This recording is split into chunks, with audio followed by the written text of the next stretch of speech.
ಬಾದಾಮಿಯ ಬನಶಂಕರಿ ದೇವಿನ ಶ್ರೀದೇವಿ ಅಂತ ಕರೀತಾರೆ. ನಾವು ಈ ಟ್ರಿಪ್ ಹೋಗಿದ್ದು ಕಾರ್ತಿಕ ಮಾಸದಲ್ಲಿ. ಕಾರ್ತಿಕ ಮಾಸದಲ್ಲಿ ಡೈಲಿ ಯಾವುದಾದ್ರೂ ಒಂದು ಟೆಂಪಲಲ್ಲಿ ದೀಪ ಹಚ್ಚಿ ದೀಪ ಬೆಳಗ್ತಾರೆ. ಟೆಂಪಲ್ದು ಕ್ಲೋಸಿಂಗ್ ಟೈಮ್ ನೈಟ್ 9 o'clock ಇತ್ತು.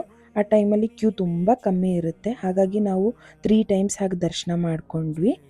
ಎಲ್ಲ ಕಡೆ ಹಾಗೆ ಆಗ್ತಿತ್ತು. ನೈಟ್ ರೀಚ್ ಆಗೋಷ್ಟೊತ್ತಿಗೆ ಲೇಟ್ ಆಗ್ತಿತ್ತು. ಕ್ಲೋಸಿಂಗ್ ಟೈಮ್ ಇದ್ದಾಗ ಕ್ಯೂ ಕಮ್ಮಿ ಇದ್ದಾಗ ದರ್ಶನ ಮಾಡ್ಕೊಂಡ್ಬಿಟ್ಟು ಅಲ್ಲೇ ಸ್ಟೇ ಮಾಡ್ತಾ ಇದ್ವಿ. ಬೆಳಗ್ಗೆ ಹಾಗೆ ಬಾದಾಮಿ ಕೇವ್ಸ್ನ ಸುತ್ತಮುತ್ತ ಇರೋ ಪ್ಲೇಸಸ್ನ ಎಕ್ಸ್ಪ್ಲೋರ್ ಮಾಡೋಕ್ಕೆ ಹೋದ್ವಿ. ಫಸ್ಟ್ ಮ್ಯೂಸಿಯಮ್ಗೆ ಹೋಗಿದ್ವಿ. ಟೈಮ್ ಇರಲಿಲ್ಲ ಅಂತ ಹೇಳಿಬಿಟ್ಟು ನೋಡಲಿಲ್ಲ. ಅದಾದಮೇಲೆ ಕಪ್ಪೆ ಆರಭಟನ ಶಾಸನ ಅಂತ ಮಾರ್ಕ್ ಇರುತ್ತೆ, ಆ ಪ್ಲೇಸ್ಗೆ ಹೋಗೋಣ ಅಂತ ಹೋದ್ವಿ.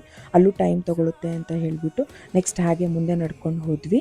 ಇಲ್ಲಿ ವೀರಭದ್ರೇಶ್ವರ ಗುಡಿ, ಮಲ್ಲಿಕಾರ್ಜುನ ಗುಡಿ ಮತ್ತು ಕಾಳಿಕಾದೇವಿ ಗುಡಿ ಮತ್ತು ಯಾವುದೋ ಸ್ವಾಮೀಜಿಯವರ ಗದಿಗೆಯ ಸ್ಥಾನ ಅಂತ ಇತ್ತು. ಆ ಪ್ಲೇಸಸ್ನೆಲ್ಲ ನೋಡಿಕೊಂಡು ಅಗಸ್ತ್ಯ ಲೇಕ್ ಪಕ್ಕದಲ್ಲಿರೋ ರೋಡಿಂದ ಭೂತನಾಥ ಟೆಂಪಲ್ನ ನೋಡೋಕ್ಕೆ ಹೊರಟ್ವಿ.